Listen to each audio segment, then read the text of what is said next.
I know I'm not a bank.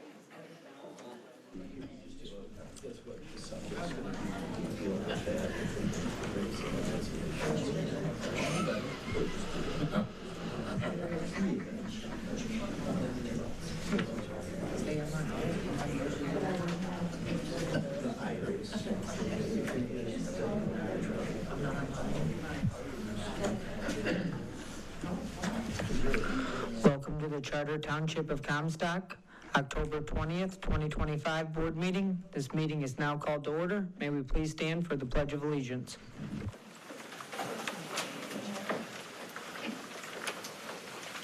Pledge allegiance to the flag of the United States of America and to the republic for which it stands, one nation, under God, indivisible, with liberty and justice for all.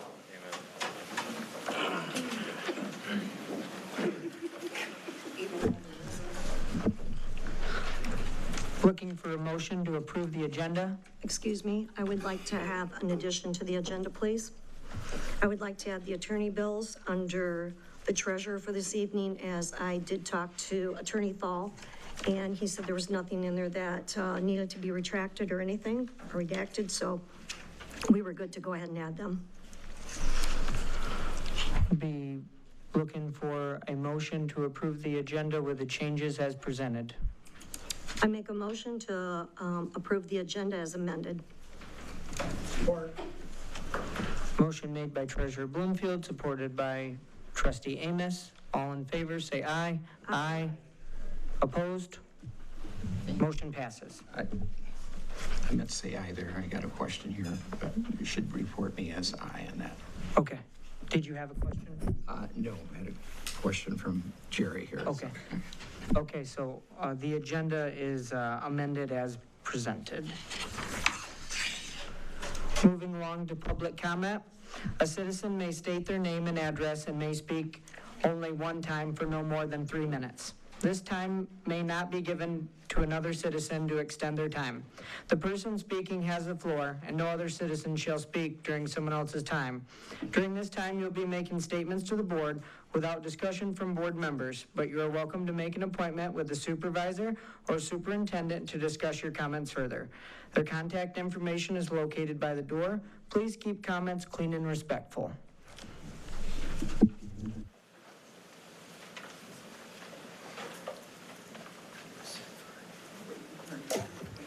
Hi, I'm Marla Schwartz. I live at 7702 North Glen Eagle Drive, Kalamazoo, Michigan. I have heard many rumors and things that really upset me with a gentleman by the name of Nate Dorlag, his death. Nate Dorlag is my cousin, and have a lot of insight with the family. So if any, in my opinion, if any board member or any board member's family had anything to do with this by harassing, threatening, etc., shame on you, Comstock. Shame on you. You should have never done this. He was a very nice man. I talked to him at the township on the phone. Very polite, very kind, and I hope something is being done by investigation, and I hope justice is served. The next thing I have to talk about is the plans to buy the golf course, the battery storage place. Thank goodness they moved it from the school, I hope. I hope it happened. I heard it was. They're thinking of purchasing the golf course on 30th Street. I'm really concerned about that. There's houses. There's a trailer park there. There's family. I don't think that's a good idea, but that's my opinion. The other thing I'd like to let someone know, I didn't know about this until a while back, Axe the Tax. If anyone wants to sign petitions for Axe the Tax for property taxes, it's trying to go on the ballot for November of 2026. Please go see Jeannie Kissinger, or you can also sign it at the Western Breed, and they can get you on the petition if you're interested to at least put it on the ballot. I think it's ridiculous. The millages, the school wants the millage, the Metro Transit wants the millage, the police department wants a millage, and the county wants a new building. When does it stop? Enough is enough. Thank you. Thank you, ma'am.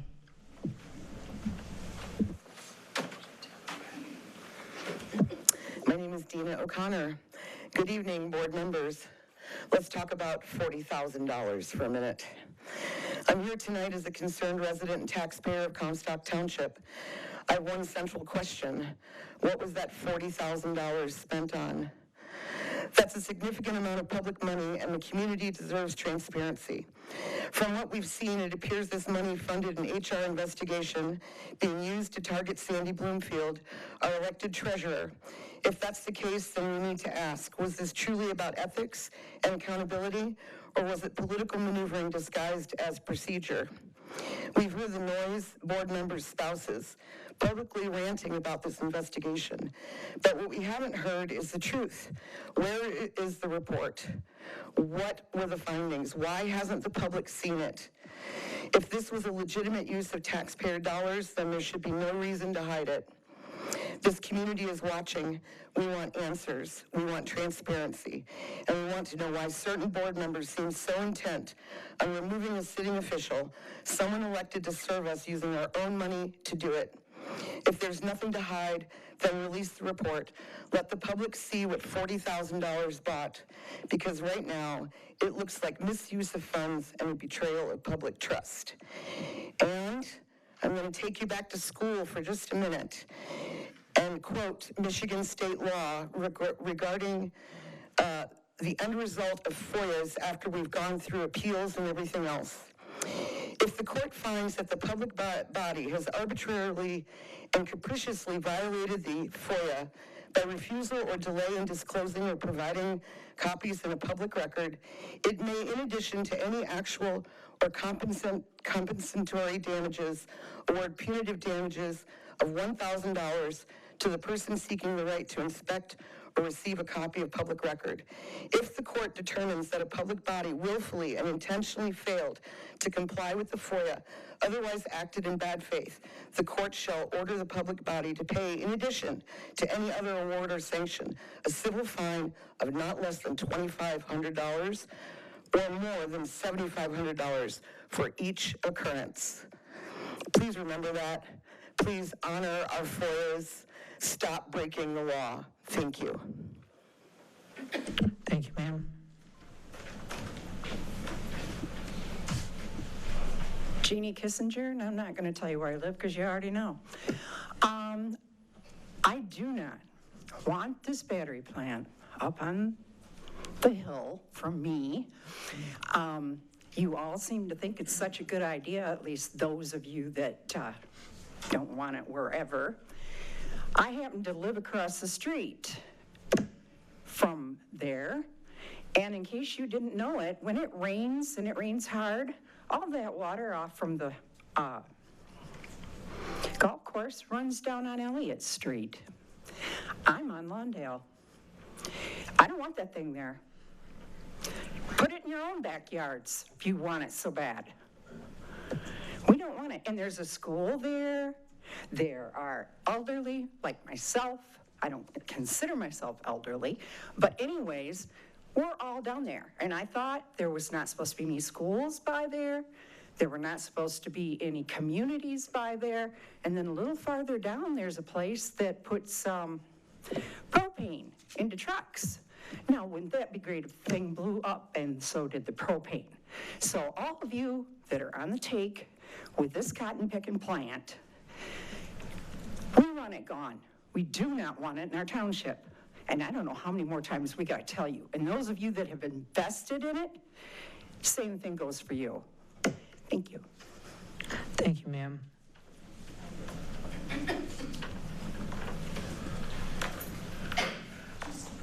Hi, Mike Schwartz, 7702 North Glen Eagle. Rumors out there that we're trying to raise money or trying to pass another millage for police support, more policing in Comstock. And it's directly tied to our taxes. Now, I just got a lay person's view of this, thinking, if it's tied to my taxes and I pay, let's just say, more taxes than my neighbor, or twice as much as somebody else in another neighborhood in Comstock, which is very possible. Does that mean I get twice the patrol?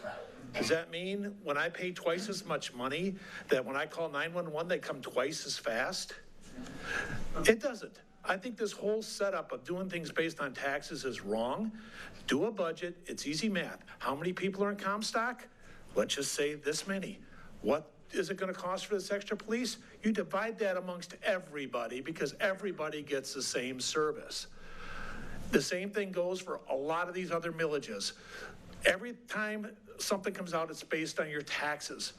I'm paying more taxes than a lot of people in this town, and I'm getting tired of paying for other people's portions. I think it should all be even.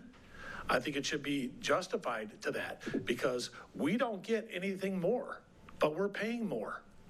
Think about that for a minute. If you paid more taxes and you paid more taxes, do you get twice the service? Do you get extra streetlights? Do you get more plowing in front of your house? Does the plows come sooner? No. But yet somebody that pays less gets the same service you do. I think it should be even. Everybody pays the same.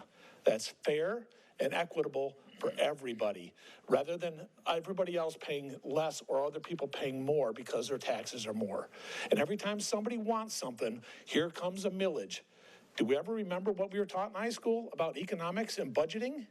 Budget for these things that you want. Figure it out. Don't every time somebody wants something, here comes a millage, here comes a millage, here comes a millage. If you look at our tax structure, I'm trying to sell my house right now. And I've been told countless times by realtors, if my house was in any other neighborhood, any other township than it is right now, it'd be gone.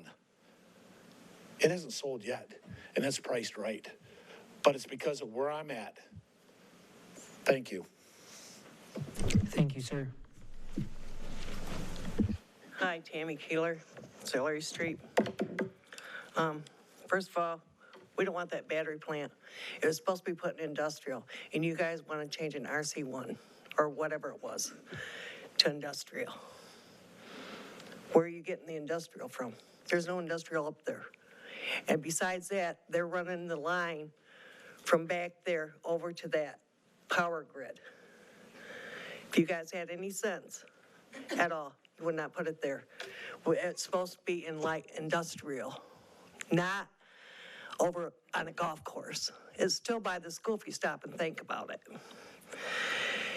And another thing, I want this bullying to stop on Facebook. And we know who's doing it. Just remember, your computers can be, we can find out who's doing this anonymous posting. Dina was put down so bad, it almost put her in a panic. You guys, I know who's doing it. We all know who's doing it. We pinned it down. This is ridiculous. Every time we get up here and speak our opinion, oh, I'm mental. No, I'm not mental. I'm a Comstock resident that's lived here all of her life. And I know Comstock. And the ones, and why did you hire an ordinance officer from Grand Rapids? Oh yes, we found that out too, where he resides. Mr. Hess does not live in this township. He lives in Pine Lake. And I thought the board was supposed to be made of members that lived in Comstock, not out of district. Plus, most of our tax dollars are going to pay him. Why? It's just ridiculous. It's getting out of hand. But we will go further extent to press charges on those who went after us on Facebook. Like I said, we know who you are, and we will find a way to get you. And don't think that we can't. If we gotta hire a computer tech, we will find you, or a private investigator. This is getting out of hand, ridiculous. Plus the vets are being put down again. Williams are being put down again. We will not tolerate our vets getting put down in this town. Most of my family served in the service. And that's just ridiculous. And the person that's putting him down is supposed to be a vet himself. Was he dishonored or something? Thank you. Thank you, ma'am.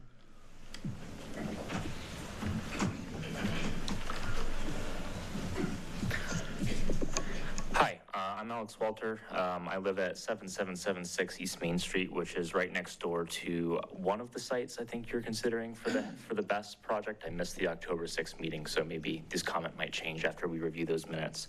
A couple things I just wanted to kind of go over regarding the battery plant and wherever it ends up, whether that's in this township or not.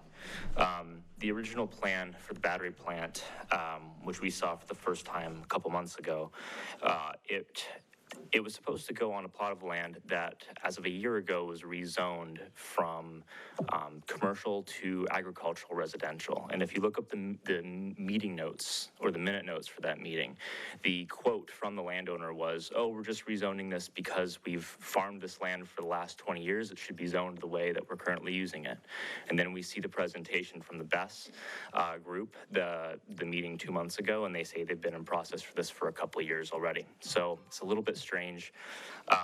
The plan that was proposed 2 months ago in that meeting didn't take into any account the noise that would wash over into the residential. There was a lot of conversation around the school. There was definitely an effort made, but it completely disregarded my property. 40% of it is in the plume zone. If any of that would have caught on fire, really, really unfortunate from their plans from the residential side, which is a big risk on that street. So something I said in that call, I want to reiterate it here, is that if you went into thermal runaway on your cell phone, for context, I'm an IT professional. I've worked in the field for about 8 years. I work on, lithium-ion devices all the time.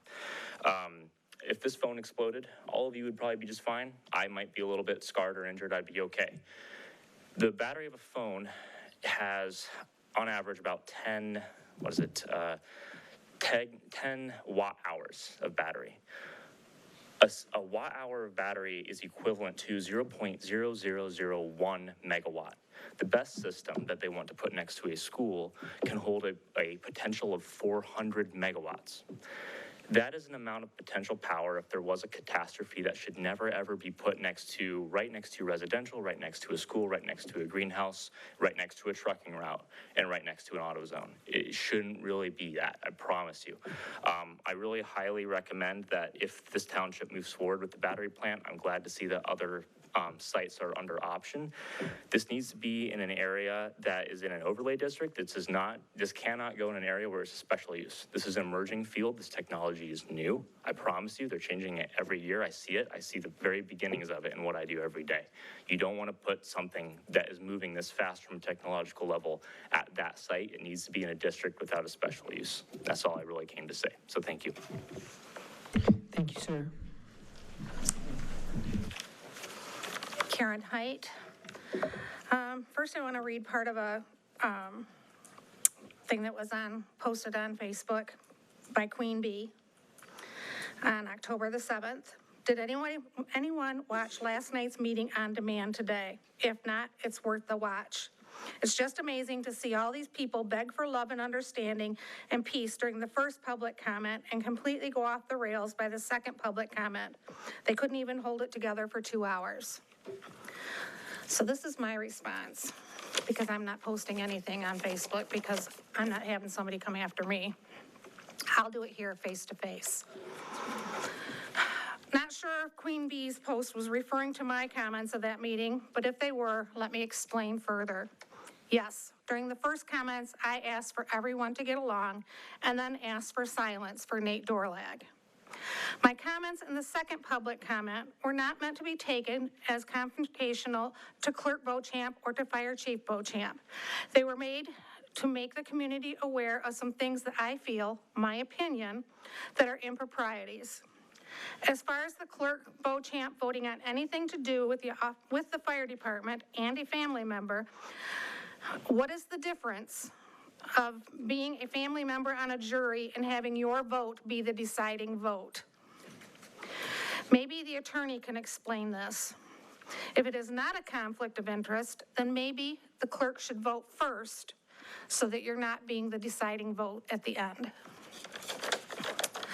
As for the fire chief's wife working as a secretary for the fire department, doing the payroll, working on the budget, this is definitely a conflict of interest. If it was a personal business, then yes, by all means, work together. But the fire department is not their business. It is paid for by our township taxpayers. It's our business. Maybe the attorney can clarify this one also. Is it a conflict of interest? Once again, this was not meant as a personal attack on the Beauchamp family. I was just bringing to light things that don't seem appropriate, and it just happens that in both instances, it involves members of the Beauchamp family. If you took it personally, I'm sorry. Thank you, ma'am.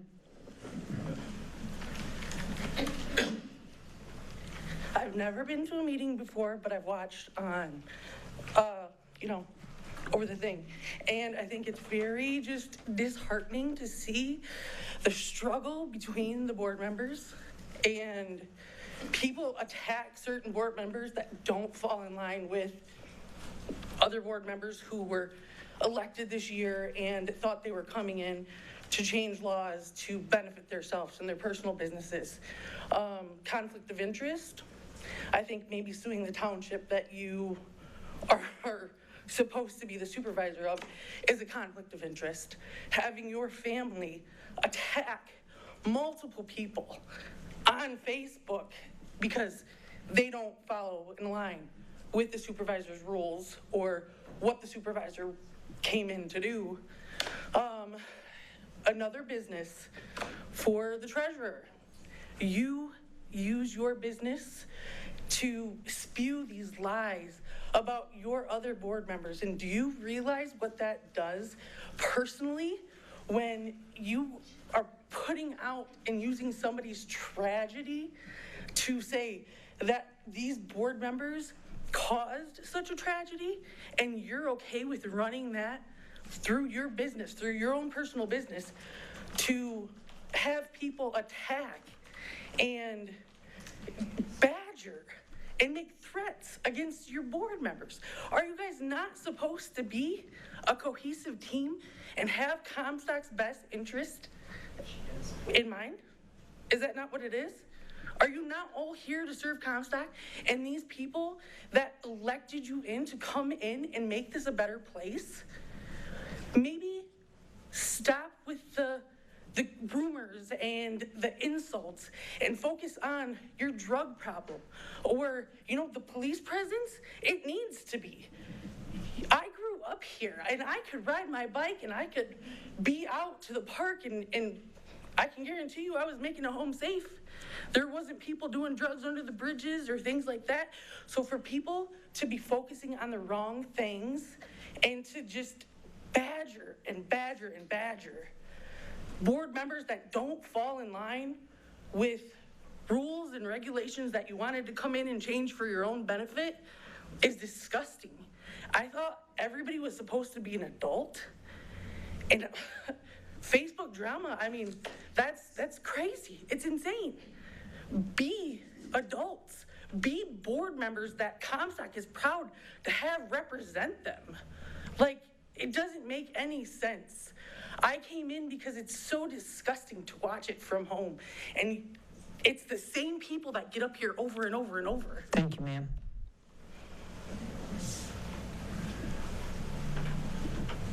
Any further citizen comments this evening?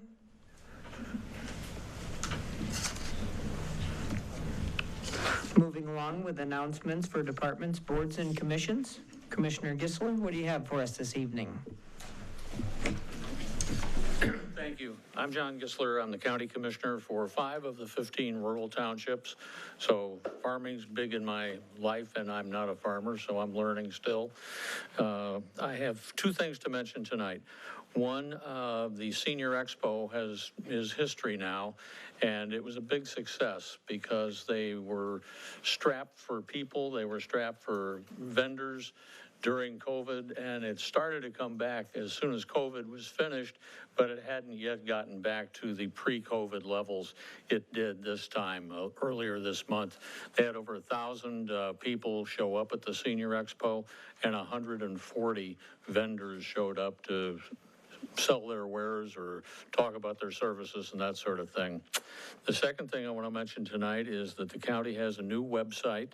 They're very proud of it, and it's being debugged on the fly. It's actually was introduced 3 months ago, and there's still probably some things that aren't right with it, but it's easier now than it's ever been before to look at the website and determine what county advisory boards have openings, and rural townships generally are less represented than the cities, and I'd like to see that change. So I'll periodically be saying, hey, look at that website and see what advisory boards need people, and let's get some rural folks on board.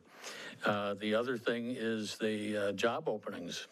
You know, there are real jobs out there that the county needs to fill, and they are posted on the website too.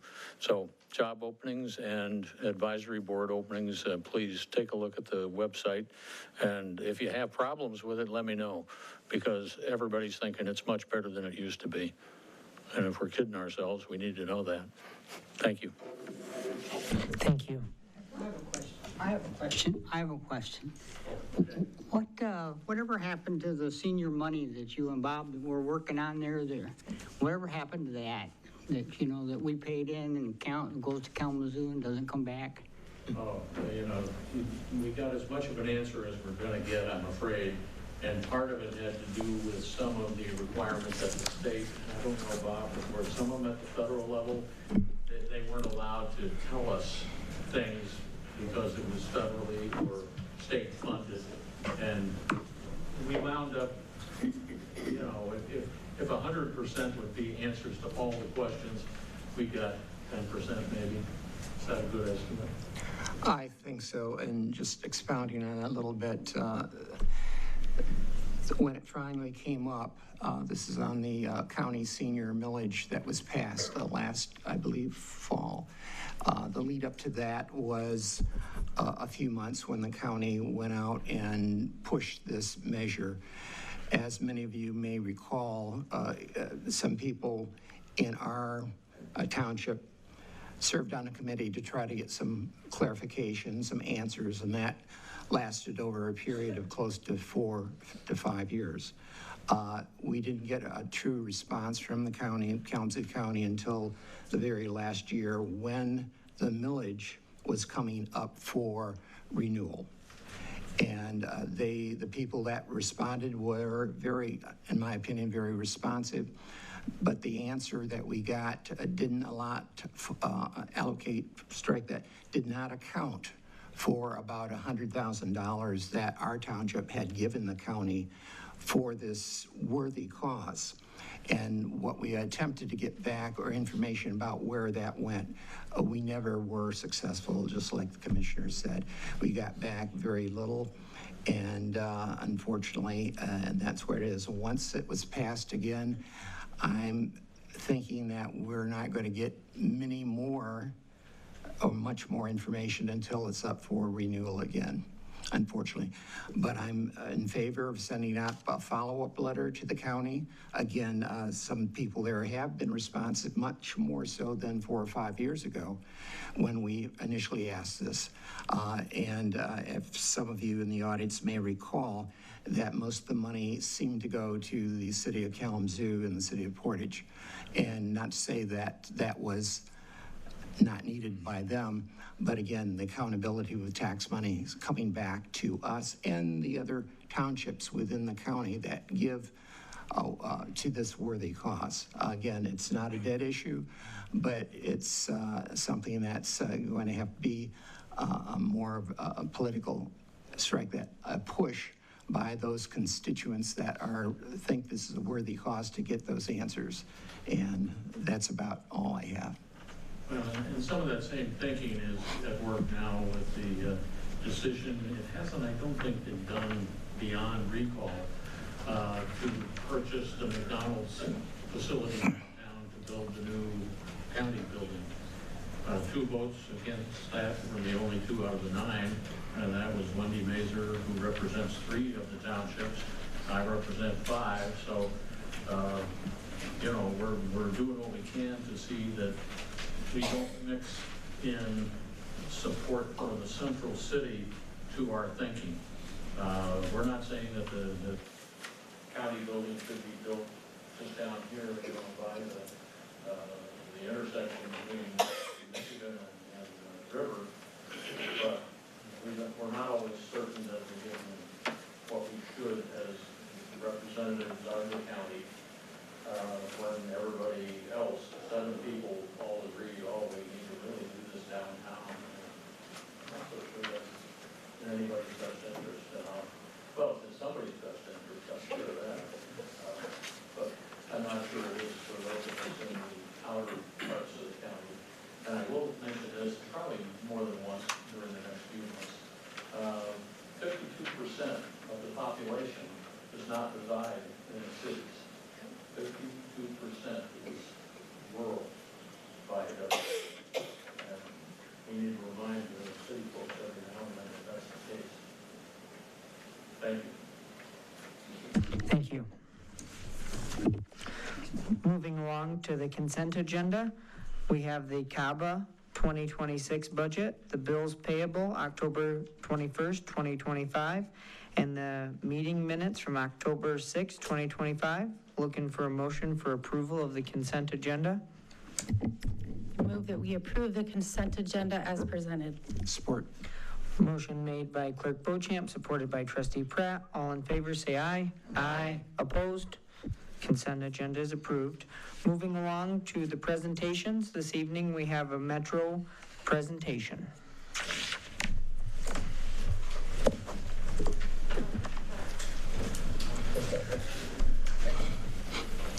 Hi, good evening, everybody. My name is Kurt Artema. I'm here with Sean McBride. I'm the current board chair of the 2 Metro boards, Central County Transportation Authority and the Kalamazoo County Transportation Authority. We're a group of volunteers that are dedicated to finding access for, from a transportation standpoint, for the Kalamazoo community and around the entire county and around the region. The 2 boards were brought together approximately 2017, I think, 2017 roughly. We came together. I've been on the board for about 12 years, so I was able to be there for the transition.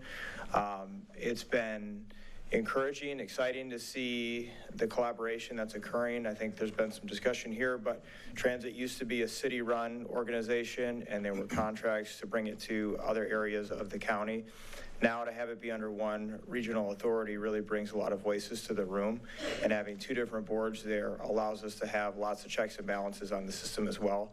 We've also implemented a new governance structure that promotes a turnover of leadership within the board as well, the 2 boards.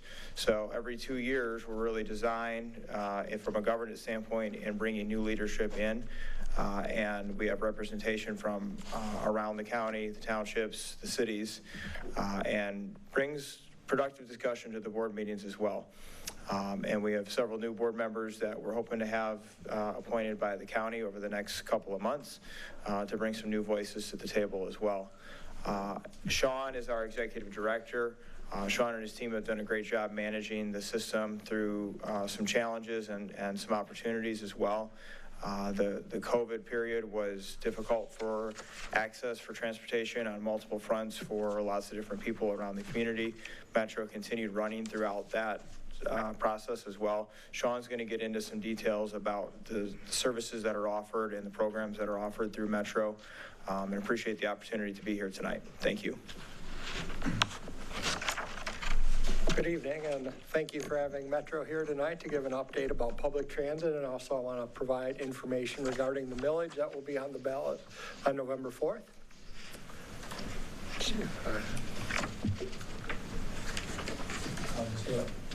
Perfect. So our goals with Metro is to provide mobility for solutions for all. We've really changed our perspective, especially during the pandemic, where we're really structured around the fixed route bus system, but we really found during the pandemic that people's need for mobility has evolved. We all have different needs. It may change daily, it may change based on our situation and so forth, and we want to give people options on how they can access public transit. Last year we did about 1.95 million rides, and since inception of a public transit system, the city of Kalamazoo started providing public transit in 1967, and in 2016 the Central County Transportation took over. There's been over 125 million rides provided. If I'll click one more, Scott. So the reason we provide public transit is to provide economic opportunities for all. The main reason people use the fixed-route bus system is to get to work, and then to get to shopping and to school and medical appointments are the next important reasons. And then also an underlooked reason is to socialize. People being able to interact with people really became evident during the pandemic that interaction is a key mental health component in society. So again, our workforce is tight. We feel that every day, and that Metro is able to get people to and from work. That's over 41% of our trips. You can go to the next slide. With those trips, we've looked at our ridership on the fixed-route bus system is also statewide information. About 15% of individuals don't have access to a car for a variety of reasons. It could be economic, it could be a disability, it could be the illegal. There's a variety of reasons why people don't have a car. Public transit is their way to get around the community. Over 90% of the rides of our core riders on the fixed-route bus system don't have access to a car or vehicle within their services. The fixed-route bus system provided 1.7 million rides last year. That's about 4,762 trips per day. It's affordable. It's $1.50 base fare, allows for a transfer, and if you're a senior citizen or an individual with a disability, it's 75 cents. It's accessible. Our buses have ramps on them, has vehicle enunciators if you're hearing impaired to help you navigate the system. And what we've really been able to do as a system is build strong partnerships out in the community. One example is our relationship with Bronson. They have a employee retention program where they issue passes to employees where they can use that pass to ride the fixed-route bus system, and then we bill them on a monthly basis for those employees that access that. So they really see that as a way to support their back office employees. We have 3 routes that serve Comstock Township: the Gull Road, the Comstock route, and the Millwood route. And the Gull Road route is our second highest ridership route, and it provides over 20 rides per hour for each route that drives up and down Gull Road. Our other big service is Metro Connect. It's known as Dial Ride in many communities. Anyone can use the system to go anywhere in the county. We also service outside the county to the VA hospital in Battle Creek. We usually do a trip there and back every day. And last year there was 135,000 rides provided on Metro Connect. And again, it is affordable. It's $12 for a regular fare, but if you're a senior citizen or individual with disability, it's either $3 or $4 per trip fare based on location. Sorry.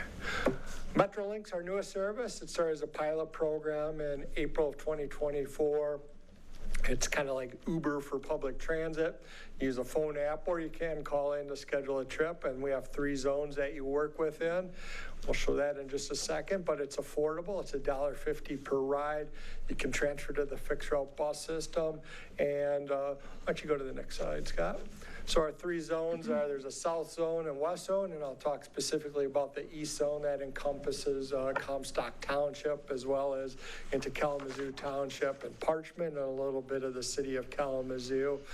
We've had extensive ridership, and it's been our highest growth ridership zone in the past since the summer.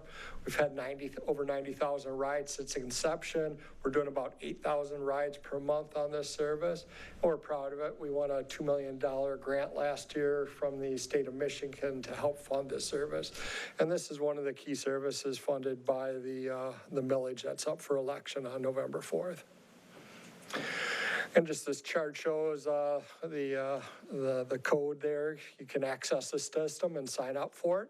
I encourage people that live here in Comstock to try the service. It's a good way to connect to either the fixed route bus system and access the whole community using public transit, or get from point to point within Comstock. So you could, if you live in the area in the hill section of town, you can get from there over to Meyer. I'm not sure if the hill section's the appropriate terminology on how you call it, but the kind of the northeast corridor of Comstock, you can use Metrolink and then get over to like Meyer or Walmart on Gull Road. And the two charts on the left show just the ridership growth over the past since inception of the program. Right now we have about 600 unique riders using Metrolink. And this is a little bit more about the East Zone and shows where the ridership is. Financially, to run Metro is about, we have next year a budget of $27.5 million. It's split amongst all of our services, and we're funded in 4 key areas. The largest single source is through the Act 51 gas tax through the state of Michigan. Voter-approved millages are a significant source of funding, federal formula grants, and then fares and service contracts we have. We have a large service agreement with Western Michigan University. So, for example, fares comprise about 15% of our revenue, state grants about 33%, and the combination of millage is about 44%. So on November 4th, what's going to be on the ballot is a millage for the CCTA. So that encompasses the urban area of Kalamazoo County. So that includes the city of Portage, city of Kalamazoo, all of Comstock Township, all of Kalamazoo Township, part of Oshtemo Townships, precincts 3 through 9, and then city of Parchment. And what the service funds will if it's approved, will raise about $7.8 million per year, and will fund the fixed route bus system as well as the Metrolink service. The millage rate being requested is for 1.1 mils. That is an increase from the current millage that's out there, which is 0.9 mils. That 0.2%, that 0.2 difference is what that is funding, is adding the Metrolink service that is now a pilot program. And the duration of the millage would be from 2026 through 2030, a 5-year millage. State law prohibited us from having a longer millage. So that's the requirements that we have to work in. And so moving forward, what we're really focused on as a board and as an organization is providing mobility solutions for all, growing ridership through innovation and enhancing the rider experience, investing, for example, in bus stops and bus stop shelters, technology that makes it easier for riders to ride and pay for the service, and then to cultivate new community partnerships and really meeting the need of the community. I want to thank you for your ongoing partnership, Comstock Township with Metro.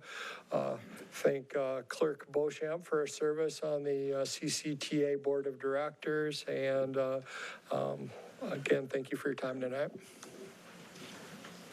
Any board member questions? Thank you, guys. Thank you. Thank you.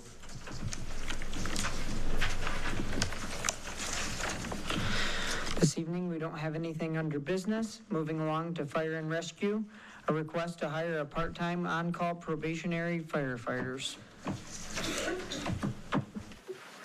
All right, good evening. We're requesting to hire 2 part-time on-call probationary firefighters, which means they live in our primary residence area within 2 miles of the township.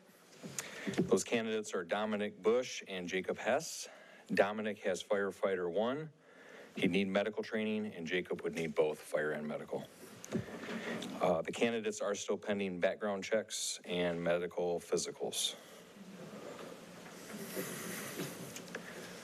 Any questions for Chief Beauchamp?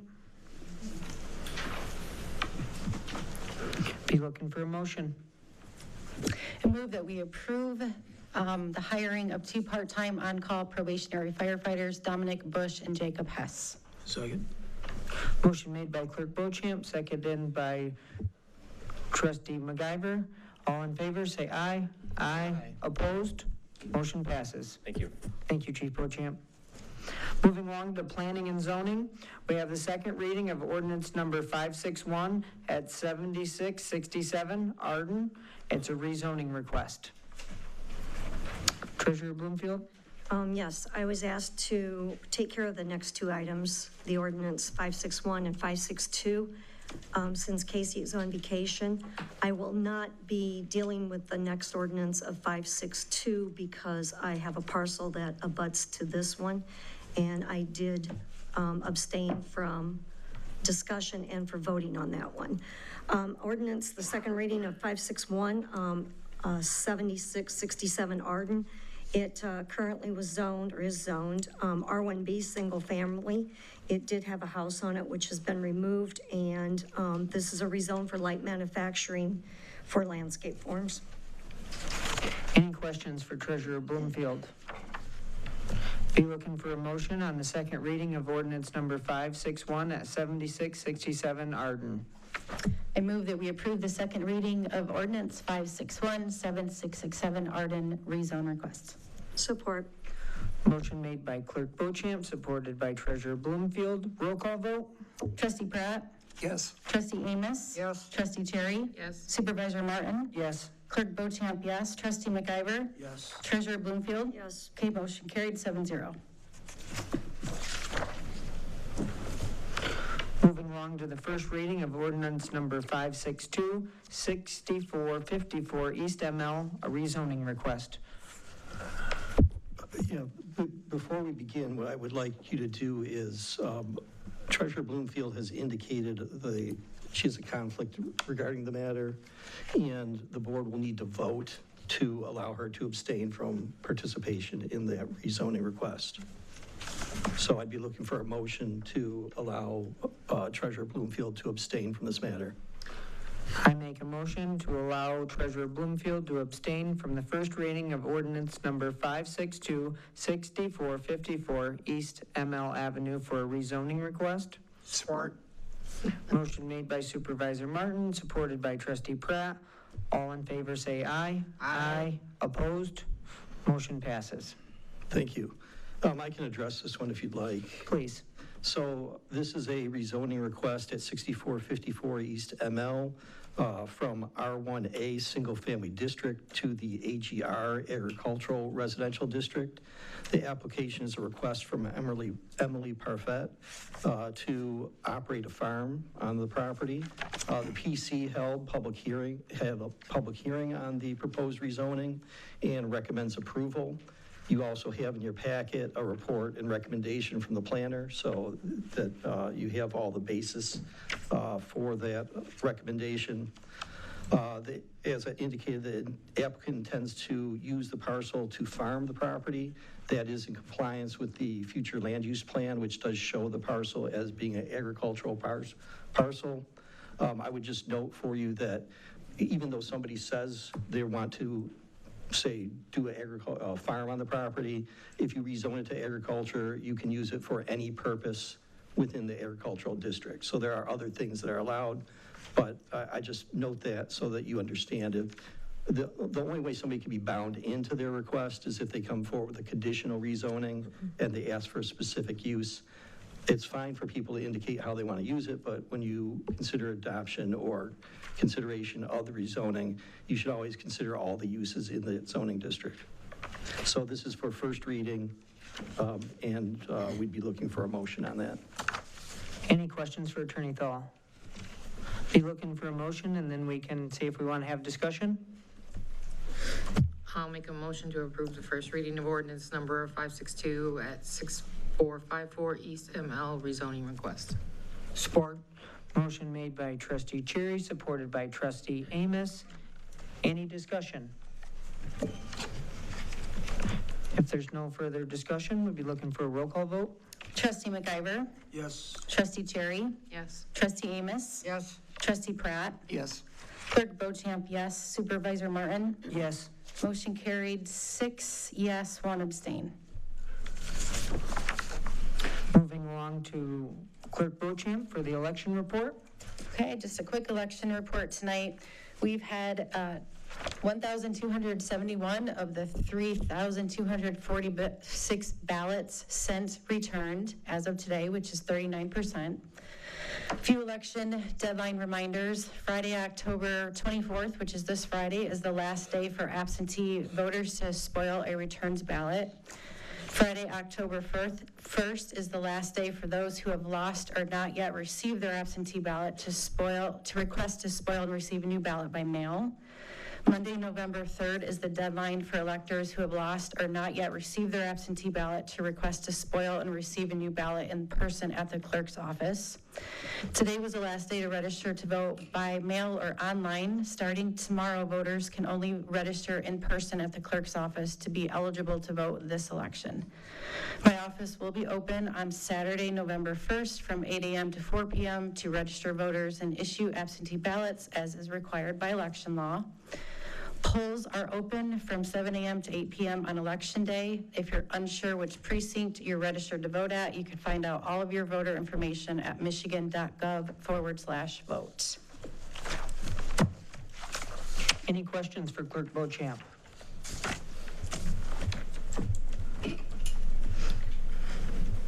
Moving along to the public hearing on proposed commercial rehabilitation district, I'd be looking for a motion to open public hearing. I move that we open public hearing on the proposed commercial rehabilitation district. Support. Motion made by Clerk Bochamp, supported by Treasurer Bloomfield. All in favor, say aye. Aye. Aye. Opposed? We're now opening public hearing. Good evening. Thank you. Brian O'Donnell, 7661 Sturmer Drive, Kalamazoo, Michigan. Appreciate your consideration this evening of the Rehabilitation District. I'm a project executive at High Tech Electric Company. We've been established in the community, Portage, for nearly 40 years now. We just celebrated our 40 years earlier this year. Currently, we're housed in 2 separate locations covering about 20,000 square feet in Portage. The move to this building here in the township has put us at about 80,000 square feet, so 4 times our existing square footage. With that big move, which we're very excited about, the opportunity to be here and be a part of the community, comes a lot of additional cost. We have planned for the current location, including the addition of a loading dock to facilitate our semi-trucks loading materials and unloading, interior office upgrades, lighting upgrades to LED efficient lighting fixtures, new network infrastructure upgrades, and then camera and security additions to the building. The biggest move for us and the opportunity for growth and expansion is that larger space where we anticipate employing a lot of new employees working in a prefabrication department for both our own use on commercial and industrial electrical projects and for resale in the greater community. So appreciate your consideration for the district this evening. Thank you. Thank you. Good evening, trustees. My name is Jared Lutz. I'm with Michigan Growth Advisors. We are working with Brian and the high-tech team on this project. Just to help orient you, project here located at 5757 East Cork Street. That's the building previously owned or currently owned by Sign Art. They built that building in about 1984. There have been a couple additions to it. And as Brian mentioned, if they acquire this property and move forward with the project, there's some substantial rehab costs and some improvements that they'd like to make to the building. Kind of mechanically here, you've got 2 agenda items. The district, just like an industrial development district, under industrial facilities exemption, we create the district, which then allows for an application to be considered on the property. The project here is about $4.6 million. As Brian mentioned, they employ about 170 people in the state of Michigan, a majority of which would be moving over to this new facility, and they anticipate about 15 jobs per year will be created in addition to that for at least the first 3 to 5 years. That's all I have. I will spare public comment for you again at your second public hearing, but I appreciate your time tonight. Thank you. Thank you, sir. And we are in public comment, so if someone wants to take the podium to have a comment on this matter.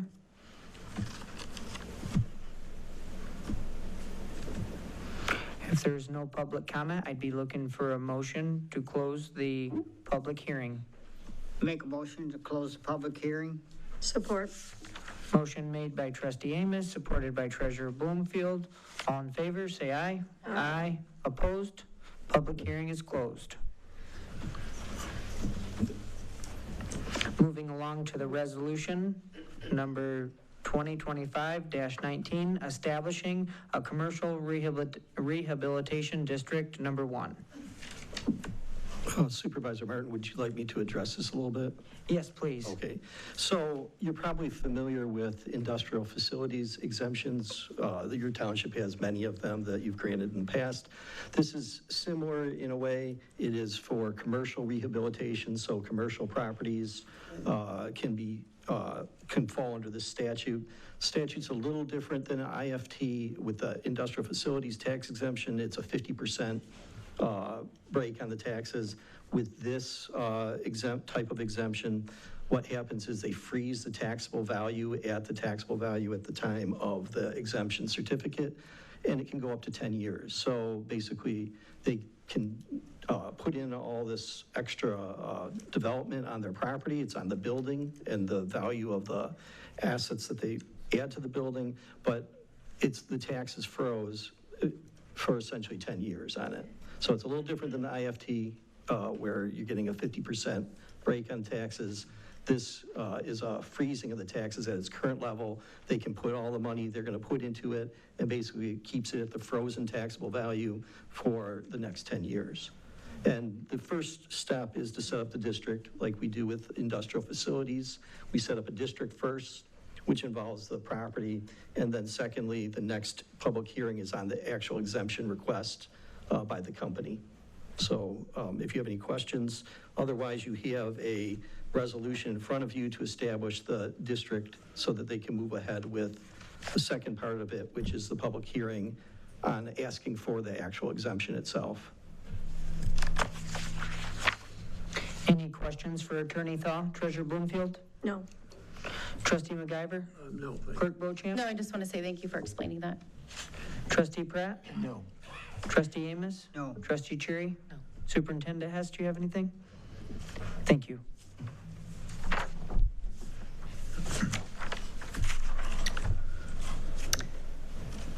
Are you looking for a motion? Yeah. So I move that we approve Resolution 2025-19, establishing commercial rehabilitation district number 1. Second. Motion made by Clerk Beauchamp, supported by Trustee Pratt. Roll call vote? Trustee Amos? Yes. Trustee Pratt? Yes. Trustee McIver? Yes. Supervisor Martin? Yes. Clerk Beauchamp, yes. Trustee Cherry? Yes. Treasurer Bloomfield? Yes. Okay, motion carried 7-0.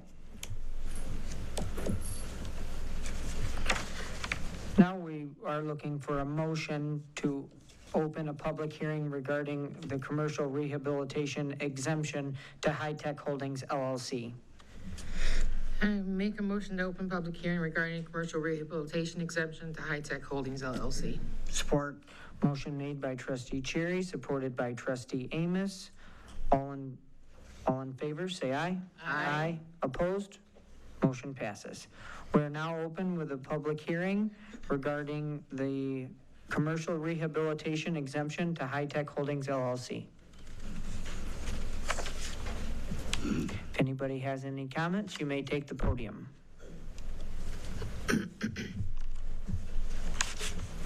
If there are no comments this evening, I'd be looking for a motion to close the public hearing. Make a motion to close the public hearing. Support. Motion made by Treasurer Bloomfield, supported by Trustee Amos. All in favor, say aye. Aye. Opposed? Public hearing is now closed.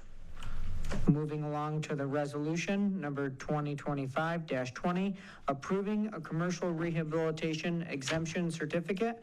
Looking for a motion.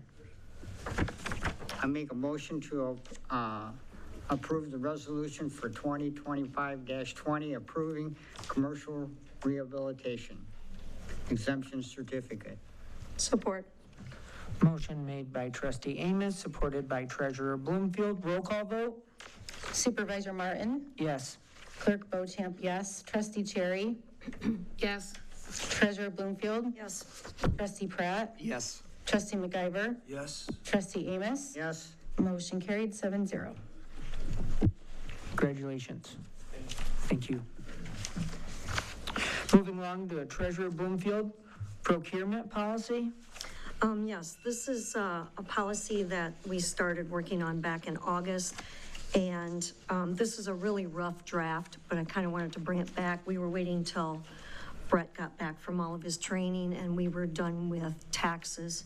So we hope to have a meeting with him next week sometime. And with that being said, I've been researching some other municipalities' policies, so we'll be bringing those forward. But I would like to ask Superintendent Hess, I thought that we had a policy a long time ago when I was back on the board with Ann Neuenhuis, but I can't seem to find it. I was looking through, if I can just add to this, I was looking through Sure. some of the policy, and some of the auto is on there. We Yeah. have it in there. We did establish a policy because of federal grants, because that's required. There's certain stipulations, but since I've been here, there's nothing on the local bidding process. Okay, I think I may have that with You the may. auto. Yeah. I think Brett and I and William might have went over that, but could you send that Yeah, to me? the auto, please? yeah, it's in the employee handbook. Yep, for- I have seen okay. it. Yep, okay, thank you. Yep. Okay, so that's all I had for the procurement policy. We hope to be working on that and get it back so that hopefully we can save our money doing some bidding. Next I have. 1 second. Go ahead. Any questions for treasurer Bloomfield on the procurement policy? If there are no further questions, we'll move along. Thank you. Thank you. Next, I asked to have the attorney bills put into the agenda packet, and Nicole had emailed me back and said that the draft policy was already on underneath the superintendent, which was fine. But I didn't clarify real well with you if all of the bills were going to be on. You did say that they would be on from the beginning of the year. So I appreciate you doing that, but I did ask Attorney Thal if those bills could be added to the agenda and put in the board packet, because there's nothing in them. I hadn't even looked them over. And all the work they do on them, I feel like it's important. And I want to say that I sat down and I really went through these, and there is a lot of work put in them. And Trustee Pratt, I don't know how much you had to do with how the billing looks different now. I will see that once I go back to the first of the year, because I didn't look at those because they weren't in our packets, but they're with us now. And I just want to say, from my perspective, from owning a lot of businesses, that a lot of what I see in these bills is normal doing business, doing township business. I didn't see a lot of waste. I didn't see a lot of fluff. What I saw under the clerks was a lot of her work doing the ordinances and just her duties. What I did see a lot of was expenses for, not for you, Nicole, but for ordinances coming from the Planning Commission. Even though we have our own budgets, it all shows at the bill at the end of the month. So when you start to look through these, you'll see that the bills are divided up amongst wherever they're being charged to. Correct, Nicole? So I feel like a lot of this has been ordinance enforcement as well, and going to court. So I was quite surprised to see how much went for that. So it'll be really interesting for all of you to take some time and look at it and go through it, because I found it pretty interesting and actually where the money was actually going. So that's all I had for that. Thank you. Just a quick comment on that, and I did get information from both Attorney Kaufman before on billing issues as well as from the township and everything. And they answered some questions, and other questions were to be looked in further. But I do appreciate the hard work that our township does in getting this document together, and the work that Attorney Kaufman and now Attorney Thal has put into the efforts to meet our needs here. So I just wanted to say that. Thank you. I have a question, if I may. When you said you want the bills in the packet, I guess I understood you to say this whole pile that's in front of us, which would be probably 300 pages. Are you saying you want, moving forward, the attorney bills to be in our agenda packet, like under reports? I was just meaning for this meeting, Nicole, because I wanted to talk about them and kind of explain where I felt they were as the treasurer. I felt, like I said, all the bills were justified, and that's why the 3 attachments for July, August, and September were sent when I sent that email. Okay. But you went further back. Yeah, I just had all of them for this year, Balcom Thaw invoices and Clark Hill. So every attorney expense we had this year is in front of the board. And with that, I think that if we could put the monthly bill in there for the attorney, it just answered so many questions, and it helped me to understand our ordinance officer, Dakota, the things he's doing and the time we're going to court and what our attorneys are doing and where the money's going. It wasn't just something that came out of the office. It was the actual billing where it described what was happening with our finances. And I found that very helpful and very enlightening. And I just think that the residents would think so the same. They would see that this is a township that's trying to move forward, and we're trying to work on the homeless, taking down the homes that have been condemned. It's just a whole ball of a picture of what's actually happening with the township. And I found that very enlightening, and I think our residents would as well. So if the board would like to put them in the packet every month, I'm fine with that if the attorney is. Attorney Thal? Yeah, I have no problem with it. Sometimes on the bills, we might put something that would be a closed session item, so we just would have to take care when we prepare the bill that those items don't disclose something that's not supposed to be disclosed. But absent that, I don't see any issue with that. Trustee Cherry, would you be in favor? I have no problem with this. Everyone agrees that it's helpful. Trustee Amos? Yes, I would be in favor. Trustee Pratt? Yes, certainly. Clerk Bochamp? That brings up a question for Attorney Thal. So are you saying you would send 2 separate bills, or you would just redo your bills so the one that we receive would be the one that would go in the packet? Yeah, I would try to do it in a way so there's not 2 separate bills, just one, but I'll just take more care in some of the item, because we go into detail on the items just to make sure that if we are on an item that is a closed session matter, that it not be exposed on the bill. Gotcha. Trustee McIver? I'd be in favor of it if it really helps everybody that's involved in this. That'd certainly be a good idea. Thank you. And I would be in favor as well. Anything further, Treasurer Bloomfield? No, would you like me to make a motion so that it happens? I will make a motion that starting the next month, billing for our attorneys, that the billing be put into the board packet underneath the treasurer, please. Thank you. Motion made by Treasurer Bloomfield. Support. Supported by Trustee Cherry.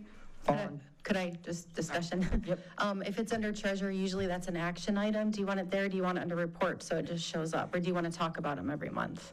Because I was thinking reports, that way it would just be in the packet for everyone to see, but it doesn't require discussion necessarily. I'm good with putting it under that, Nicole, and in case there is something, we can pull it and then discuss it. Are you good with that? That's fine. Yeah. Okay, I'm good with that as well. So let's move that then to underneath reports. Are you okay? Okay. Do we need to redo the motion? Nicole? Does she need to read? Let's have at it. Why don't you, retract that motion. Okay. I'd like to retract the last motion, thank you. Okay, I would like to have the attorney bills, monthly invoices put underneath reports. Motion made by Treasurer Bloomfield. Support. Supported by Trustee Cherry. All in favor, say aye. Aye. Opposed? Motion passes. Moving along to supervisor, we have a DDA complaint from a resident, Attorney Thal. Both of these correspondence, they're quite long and there's some legal terms. One of these complaints I received, and then I was asked to share it with the township board. I think it would be appropriate to let Attorney Thal explain where it's coming from and take it from there. Sure, thank you. So you have before you two written complaints regarding a DDA member. So it sets forth two items regarding DDA member shippers. All right, and so everybody should have reviewed those complaints so you know what the basis of them are. There's basically two items in the complaint that are being complained about. One is lack of attendance to the DDA meetings. And under the DDA rules, whether that can be considered cause for removal. And then also a matter where the DDA member brought something forward to be voted on, but they had a personal benefit from that vote before the DDA when that was discussed. And they did vote on it, but then the DDA realized that that shouldn't have happened. They went back and corrected the matter and voted again without this person's vote and went forward in that manner. So under the state statute for DDAs, the standard provides, and this goes to the township board, it's not a DDA issue, it's a township board issue. So if the township board wants, pursuant to notice and having been given an opportunity to be heard, a member of the DDA may be removed for cause by the governing body. Removal of a member is subject to review by circuit court. So, you know, we're at a point where you've seen the complaint. It's just really up to the board as a matter of policy or a matter of how you want to deal with this complaint. Do you think it requires more? If you think it requires more, then we'd be looking for a motion to set the matter for a hearing for removal. And then we'd have to accord the DDA member the right to appear at the hearing and defend themselves, and then the board would vote on that. So really you're at a preliminary stage of deciding as a board, do we want to move forward with this complaint and move it to a hearing stage or let it stay as it is? And so that would be the discussion of the board tonight. Can you explain the statement of the circuit court? What's that part? That's just if they want to appeal, say, so it's kind of a process to remove sitting members. So if you go through the DDA process, you know, when we have these complaints and then it comes to the board, if the board would vote to remove that person, they can challenge it to circuit court. That's what it's saying. So if the board would move to remove the person and the person wants to fight that decision, they can go to circuit court and determine whether cause existed or not. Okay. My question would be, as far as you reading the complaint, would we need to direct you for a legal review, or are you able in this meeting to read through what's going on and make a recommendation so we can all make an informed decision? Yeah, so I think under the DDA rules, I think it provides, let's see. You know, the two things, so missing 5 consecutive meetings occurred, and the DDA bylaws state that failure to attend 2 consecutive meetings shall be considered cause for removal of a member. So there is a basis to have a hearing on it. It's just whether you want to or not. It doesn't require you to remove somebody. It doesn't require you to have a hearing for cause, but it does allow for that. And the failure to abide by the bylaws does allow for a removal of a member. But whether or not this board decides to move forward on something like that and have a hearing from the applicant and then making a decision on removal, that's kind of up to the board. So then you also have the issue of voting on the voting on a matter where he had a conflict of interest, didn't disclose that conflict. It was admitted to be an error, and they conducted a revote without him but then the DDA dismissed any further action, claiming no negative implications. So again, both of those things are issues if this board deems them to be issues. I think they're both could be considered cause. Just because there is cause doesn't mean that you have to remove somebody. That's a choice to move forward with the hearing or not move forward with the hearing. And if you could explain, I remember in one course that I took at the MTA, there was the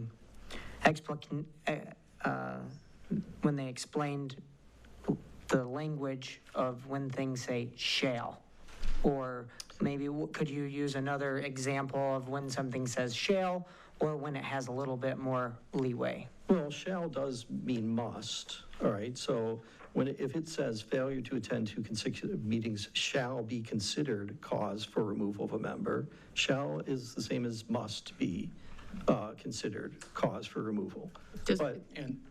I'm so sorry to interrupt, but just to be considered. Yeah, right, exactly. It doesn't say shall be removed. Yeah, no, that's always a decision that's going to be made by this board if you want to move forward with a public hearing for this person, where they would come and they can tell you why they missed the meetings, why they voted.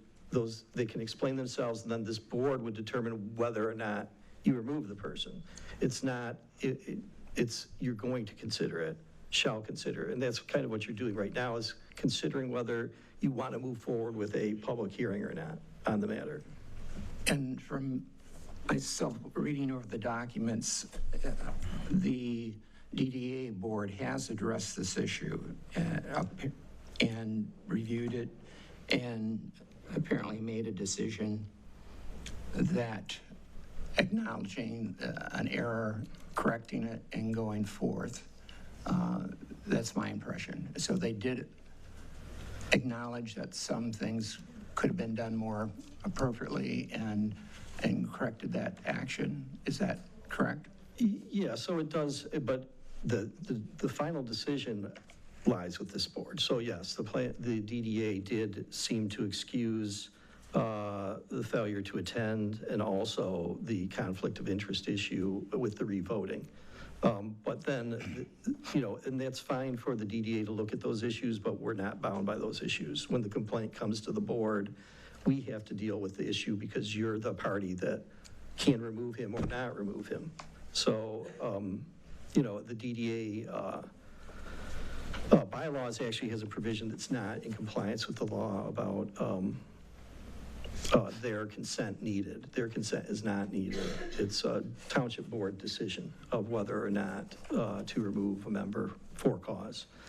So it's fine to take into consideration if that's what sways your mind, what the DDA has done and that they looked at it, that's fine. But ultimately it's a decision of this board whether to move forward with that complaint or not, to move it forward to a public hearing. Something, as I read over the documents, that the allegation was that this member had missed so many meetings, and as a comparison, I instead of just taking that as fact, I'd like to see what the attendance rate were for the other members, including the chair of that meeting, of that board, to see if there's anyone else not in compliance. And that, I think, is I would hope would be part of the discussion here. Treasurer Bloomfield? I think Trustee Pratt raises a very valid concern that I never even thought about. So I think that I would like to move forward because I'd like to see what Mr. Skippers has to say. But I think it would also be wise. It's our responsibility to keep track of these boards and what's happening on them. And Attorney Thal, to give Mr. Skippers the opportunity to be heard from the board, that would require then the public hearing. Correct, yeah. And the board would, tonight, if you wanted to move forward on that, would take action to set the matter for a public hearing, and then he'd have an opportunity to discuss it. If there's other information the board would like to have for that hearing, we can gather that information also. Thank you. Trustee McIver?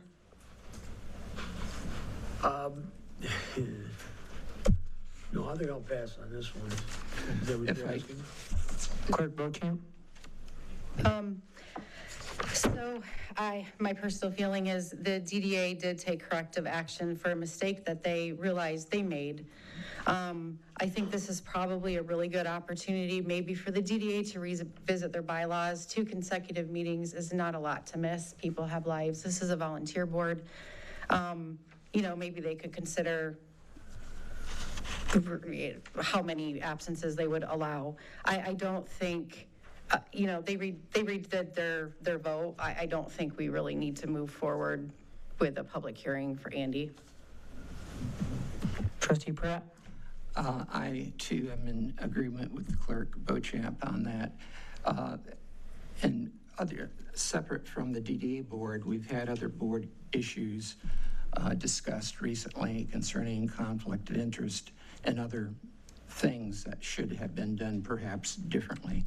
And so with this member here, I don't know him personally, but to me it would seem that whatever the reasons he wasn't there,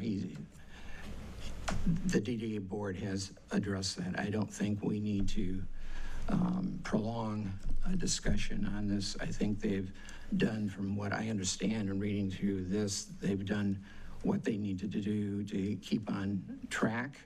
And so that's it. Trustee Amos? Well, I can see that it is easy to miss meetings. Done that myself. I guess at this moment, until other information came forward, I would be willing to say that the DDA board should decide what discipline they should take. Trustee Cherry? I would like to also commend the DDA board for recognizing their mistakes and moving forward to take corrective action, because that's what true leadership is about, in my opinion. And we don't know Mr. Shipper's lives. We don't know what happened. And it is easy to miss meetings. So I am fine with the DDA and how they handled themselves. And again, Clerk Bochamp raised a good point, a valid point. They may want to reconsider their bylaws and adjust as needed.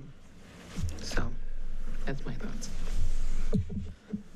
I think that with allegations for a board member, I think that it'd only be fair for him to have an opportunity to be heard. So I make a motion that we entertain a public hearing for Mr. Skippers to talk to the township board. Support. Roll call vote? Trustee Cherry? No. Trustee Amos? Yes. Trustee McIver? No. Supervisor Martin? Yes. Trustee Pratt? No. Clerk Bochamp, no. Treasurer Bloomfield? Yes. Motion failed, 4 no, 3 yes. Moving along to closed session. Be looking for a motion to go into closed session. I move to go into closed session under MCL 15.2681A to hear a complaint against an employee at the request of the employee. Second. Motion made by Clerk Bochamp, seconded by Trustee McIver. Roll call vote? Trustee McIver? Yes. Trustee Pratt? Yes. Trustee Cherry? Yes. Trustee Amos? Yes. Supervisor Martin? Yes. Clerk Bochamp, yes. Treasurer Bloomfield? Yes. Motion carried. We are entering closed session with Attorney Thal and Superintendent Hess.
you turn it up so it stops running. You cold? Yeah. I thought it was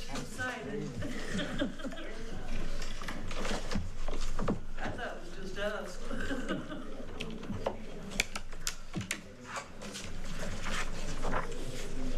Don't roast us out.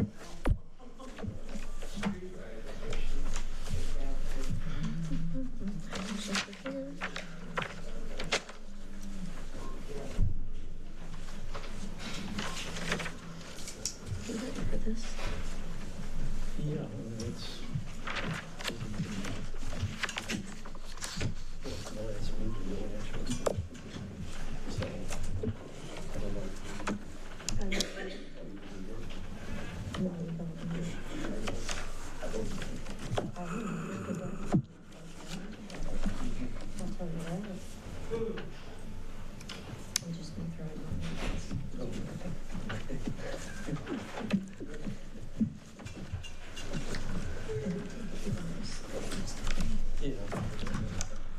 Good. I appreciate that.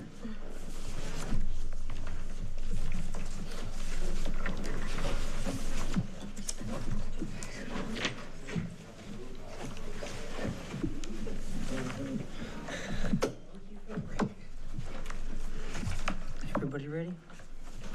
Looking for a motion to exit closed session. I move that we exit closed session. Second? Motion made by Clerk Bochamp, supported by Trustee MacGyver. Roll call vote? Supervisor Martin? Yes. Trustee MacGyver? Yes. Clerk Bochamp, yes. Trustee Amos? Yes. Trustee Cherry? Yes. Treasurer Bloomfield? Yes. Trustee Pratt? Yes. Okay, we are out of closed session. I make a motion to recommend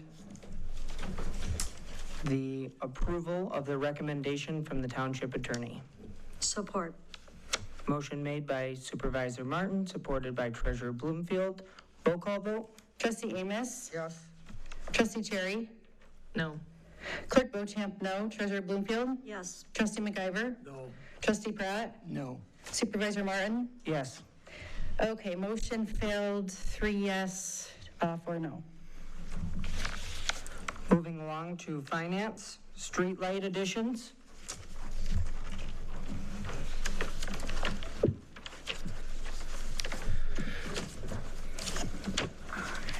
Good evening. Tonight I have a change in standard lighting contract from Consumers Energy. This is to add 9 streetlights into the new Wesley Farms addition on G Ave between 28th Street and Gull Road. They are paying for the lights to be constructed, but we are just going to add them. They're going to become public lights and they'll go under our, in our streetlight bill. So in order to do that, we have to approve the change in the standard lighting contract, and that's done by the resolution on packet page 103. And if that needs a number, is that 2025-2021, Nicole? Is that necessary? It would, yes, you got it. Okay. 2025-20. Thank you. I forgot to add that on there. Any questions for Brett? I'd be looking for a motion.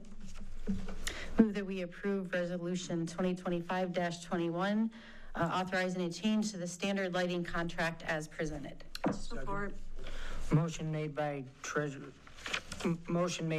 Bochamp, supported by Treasurer Bloomfield. Roll call vote? Trustee Cherry? Yes. Trustee Pratt? Yes. Trustee Amos? Yes. Treasurer Bloomfield? Yes. Clerk Bochamp, yes. Trustee MacGyver? Yes. Supervisor Martin? Yes. Motion carried 7-0. Moving along to Superintendent. First item is just a request to sell asset. The fire department will have a 2015 Ford Expedition utility vehicle. Attached was kind of the fair market value in between $9,300 and $13,700. It's got approximately 106,000 miles on it. We are currently looking to see if any other department would be interested because it is has some items on there that are, I guess, fire related. That also, in fact, makes it a little difficult to sell because of the color and the striping and some removal of internal dash and stuff like that. So typically, I always ask the board just to allow to try to get fair market value for the sale of this, but sometimes we end up putting in an auction and we get a little less. So But it's just, I guess, a motion to sell that asset. Be looking for a motion? I just had a question, real quick. So if they sell it, are they planning on purchasing another one? They already have. Oh, they It's already in the have. rotation of the stock. They just, it takes time to decommission those with the lights and sirens. Gotcha, okay. Thank you. Any further questions? Be looking for a motion? I move that we approve the sale of the 2015 Ford Expedition for fair market value. Second? Motion made by Clerk Bochamp, seconded by Trustee MacGyver. All in favor, say aye. Aye. Opposed? Motion passes. Okay, I'm kind of going to put just one caveat in here. I did pass out, Brett and I owed you the budget this time. It's just the first draft of it, so I would suggest to make arrangements with Brett, just don't make it a quorum, but bring in 3 to the office and we can kind of go line by line, because that's usually easier than trying to explain it all during a meeting, and then you feel free to ask questions and that, so feel free to reach out to Brett and I, and then we can just go through that. So that's just the first look, so, and then we will have that, I think, for the next meeting for possible adoption. I believe, no. I'm looking at, yeah. And then I will also get you, at the time, the fire department's just cleaning up there, so I can get you that too, so. I was asked to bring back the draft policy attorney, and I guess that's for you guys' discussion, so.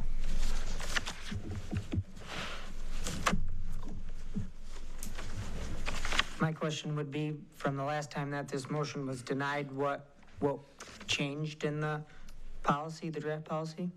With the motion denied last meeting, I didn't do anything further with it. It was a 2-2 vote, or a 3-3 vote to amend the policy as discussed at that meeting. So with no motion carried, there's nothing for me to do. Yeah, Rob and I said because it was tie, we didn't do anything, but it was asked, I think, by Mr. MacGyver wasn't here and asked to put it back on.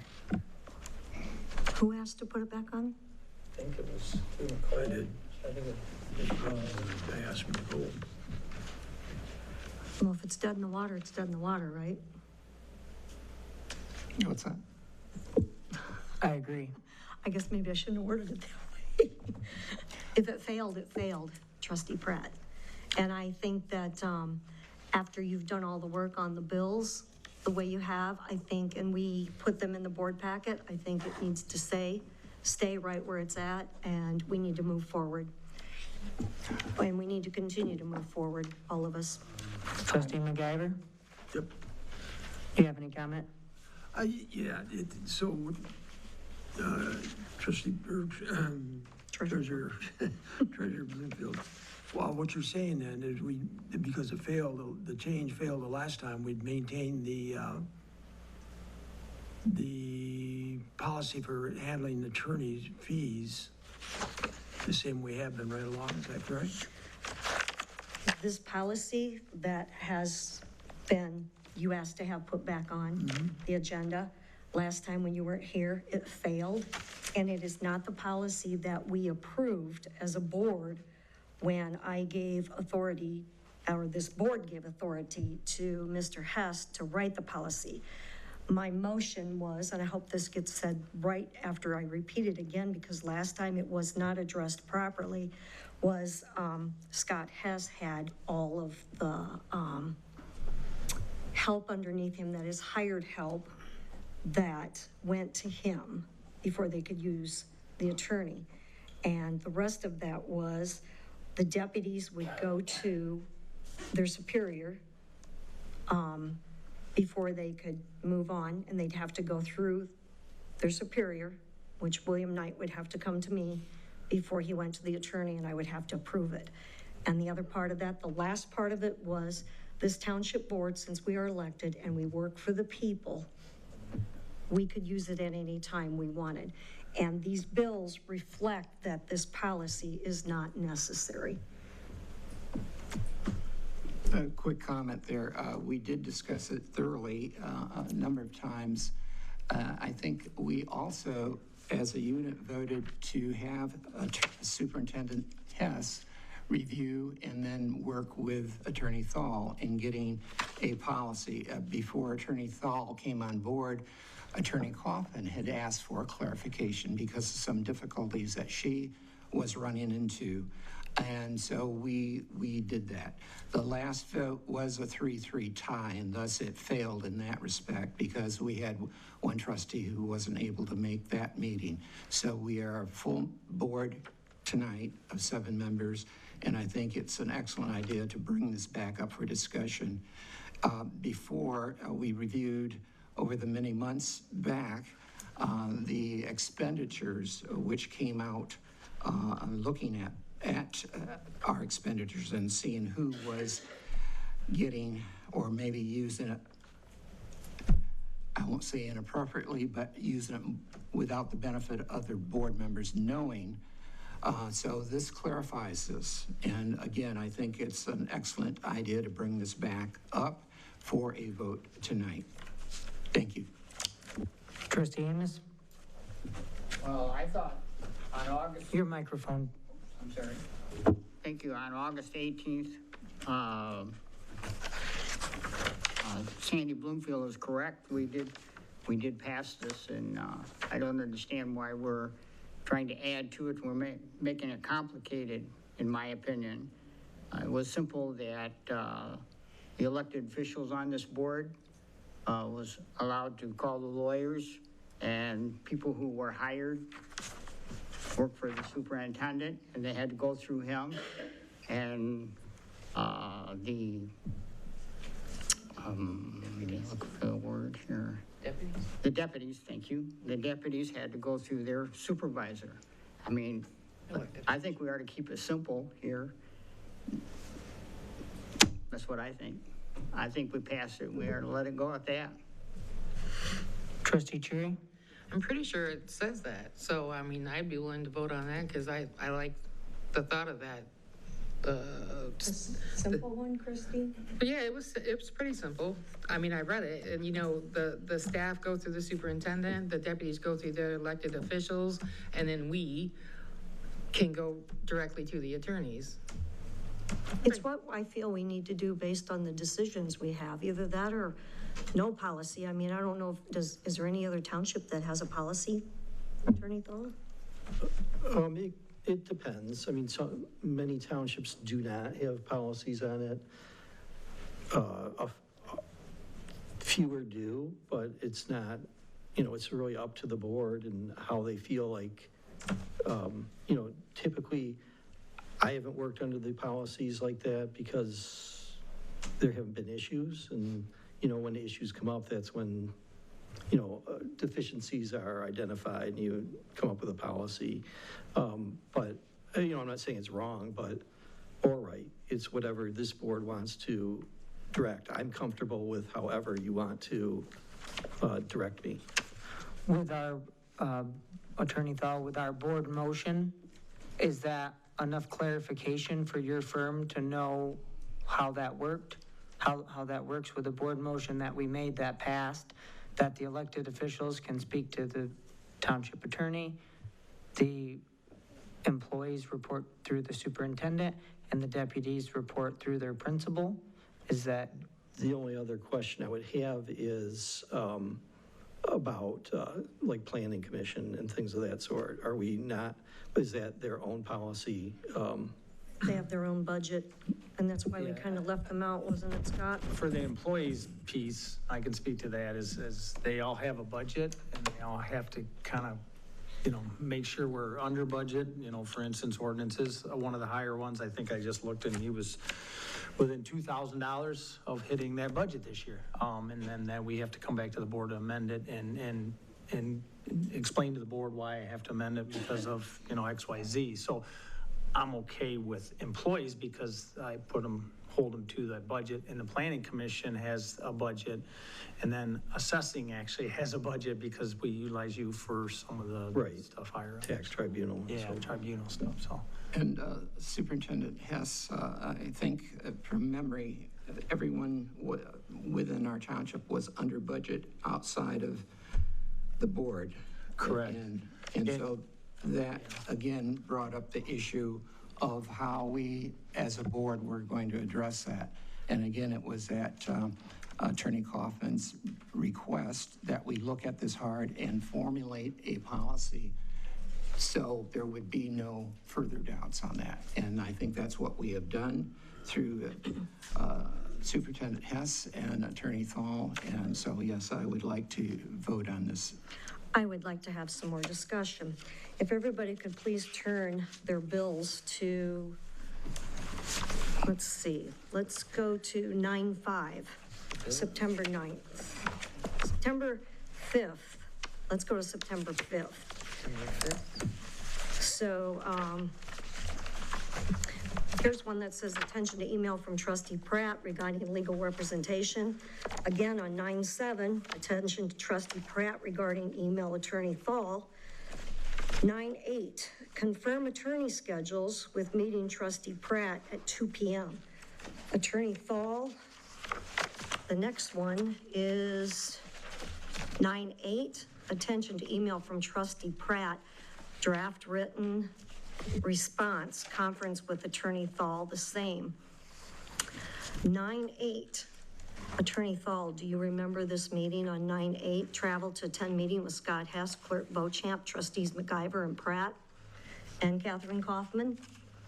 And what was that meeting about? There was I don't want it to sound like it's a cop-out, but it's an attorney-client privilege discussion. So I'm not going to talk about it in an open meeting, but.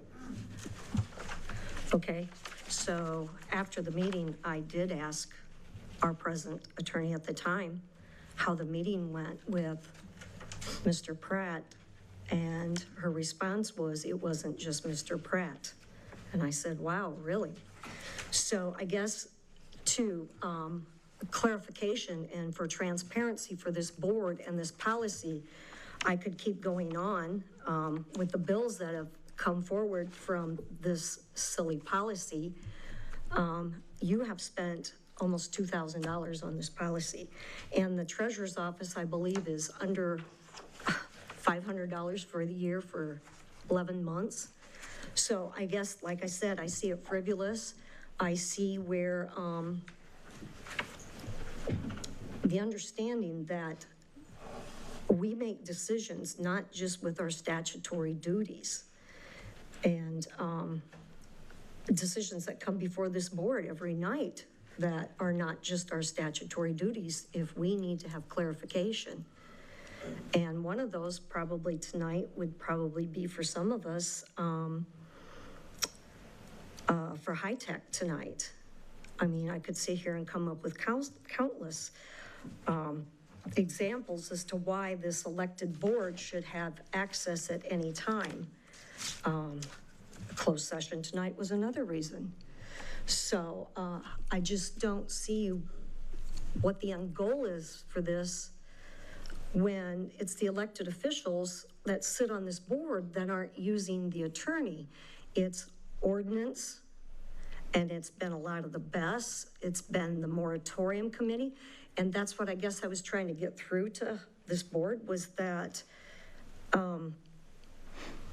it has probably more billing this year because of moving forward, because of the BES and the moratorium and the extra meetings that we've had. So I think the bills tell the truth. And when they tell the truth, you can't deny what's in them. A good point, and I agree with that. The bills do tell the truth. And a part of the truth that we found out when we discovered or looked into why the set aside, the budget for legal counseling was so high. And what we found out then is that certain people were using it unbeknownst to other board members. And that came in some of the meetings that you referred to. There was clarifications on that and appropriately going forward. And I'd like to go forward too. In fact, at the dais several weeks back, months back, I brought up that before this term, we have, as a township, not had this issue. I went back 5-6 years this issue was not an issue back then. And part of the reasoning, I can think that Attorney Kaufman asked for a policy because she was, again, as I said before, between a rock and a hard place. She wanted to have something definite within her framework before her so she could decide who she could talk to. I think we have now that policy. And in fact, I believe that you, Madam Treasurer, voted for that initially to work to have Mr. Hess work with Attorney Thal and get a policy before you changed your mind. But again, this is progress going forward. We will know exactly where the money is going. Again, we as a board, we were outside of the budget. Everyone else in the township was within their spending, but we were not. And so again, that's where I think this would add to correcting the record going forward. Thank you.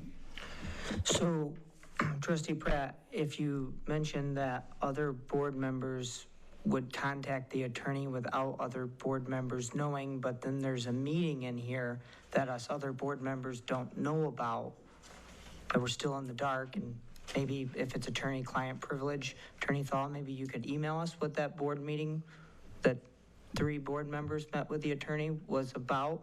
I'm just getting mixed messages on that. I'm sorry about your mixed messages, but in part, Attorney Kaufman had requested a meeting with us. We had previously requested a meeting with, I think, Attorney Thal. That was several weeks back. And so finally, because of the work that Attorney Kaufman was doing, she had an availability and we had a chance to meet. That was that. Well, what I find interesting is the last board meeting, I asked if you met with them and you said no. So I guess now I'm really confused. You asked me that if we had met? Yes, I did. I don't recall that. Of course. Yes, of course. As many things have pointed out in the past, some statements that you have made, Madam Treasurer, turned out to be false. Because not that you did so purposely, but as we checked the record, you did not say what you had indicated or had said later that you had said. That's been proven, and it's in the record. And what would that be, Trustee Pratt? And was it what? What would that be that you say I said that was not true? Concerning your vote was the issue that had come up, and I think somebody came up to the microphone and read what you had said, that you had voted for this measure. I voted not for the measure that she said because it was not stated right. And the person that you're talking about, that also needs clarification. And since that's an employee conflict right there, I will not discuss that, but I will email Mr. Hess tomorrow morning about it. So that is addressed also. Okay, good. I believe, yes, good. I believe that when she came to the podium, the words were that I was not, it was what, I'm going to tell you what I know for a fact. And the fact is what Trustee Cherry just agreed upon was I made the motion to have Scott Hess be over all of the employees. The deputies would come to their superiors and we would handle that as we saw fit. And the board would be whenever they needed to use the attorney. That was the motion I made. That was the motion that passed. I have never changed my position on that, Trustee Pratt. Trustee Amos? I would also like to add in here that Attorney Kaufman, one of the issues that she had with the bills and everything, that some of the committees and some of the people who were hired would be on the same committees or the same department. They were several people from the same department or the same committees were calling and asking the same questions. And she was concerned about that, about all the charges and how they were adding up because they were asking the same questions from the same committees. May I ask what happened to Attorney Kaufman? Is there an explanation or maybe an explanation that could be further emailed to the board? Yeah, that's a possibility, but I'm not going to talk about it at a public meeting. It's a personal matter. Thank you. Anyway. Any further discussion on this matter? Yeah, I haven't had an opportunity to speak on it. You are correct. The bills tell the truth. It's all in here. This is what came before us months ago, because I believe, I don't remember when it was, this spring sometime, Superintendent has mentioned that we were way over budget already at the beginning of the year. So we started investigating why we had so many attorney fees this year and discussing that we needed a policy. And finally, here we are, October, we have a policy, and it spells out the expectations for everybody. And it plays into the discussion we've had about budget. So just because we're elected doesn't mean that we can just call the attorney whenever we want. It means we also have a budget to follow like our employees do. And it gives us guidelines for that in this policy. So this is what we directed the superintendent and the attorney to draft for us. And I think this is what we need to consider, just so we're all on the same page. Treasurer Bloomfield? Yes, I'm looking at the bills for the end of August, beginning of September. The total bill was $11,750. Of that bill for that month, ordinance was almost $6,000. Trustee Pratt was $1,460 for that month. For the month of July and part of August, the total bill for that month was, I believe, $11,000. Yes. And the ordinance for that month was $4,950. A FOIA request for $255. Trustee Pratt, $465. So essentially, one more. For the month of August, I don't believe I did this one. FOIA requests were $420. And this bill was quite high. It was for $17,000. Trustee Pratt, $250, and ordinance, there was a boatload under ordinance. So again, Little Dakota's been working, and so has the Planning Commission. So you're going to see those bills fluctuate, especially with the BES in here. And so I guess, you know, the other thing is,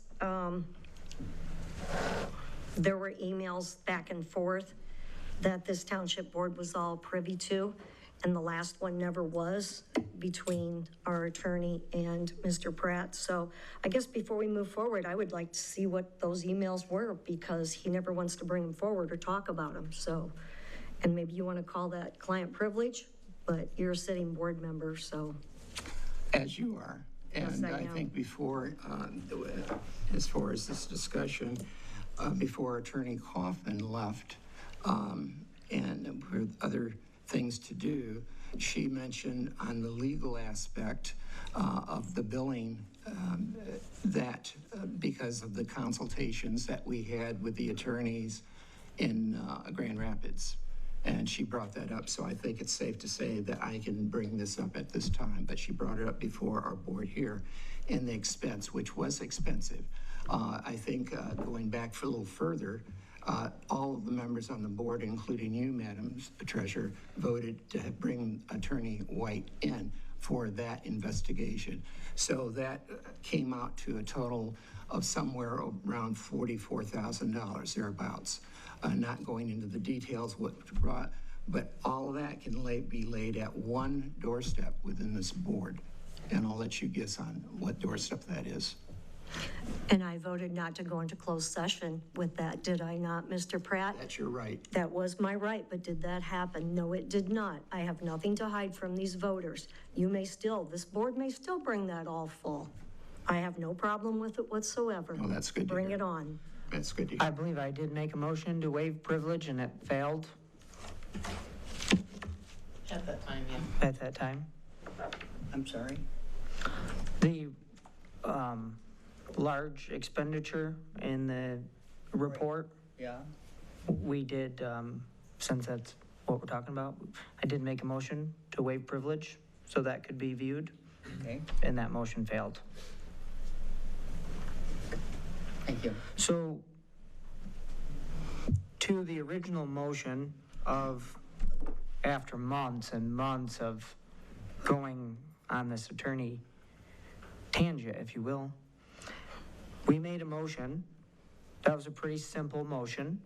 And it appears that this policy has a lot of extra things on top of what could have been just a simple motion and policy. So I think if Treasurer Bloomfield, is that what you're alluding to, is that the original motion compared to what's in this policy are quite different? Yes. And then at a recent meeting, this policy motion failed, and here we are.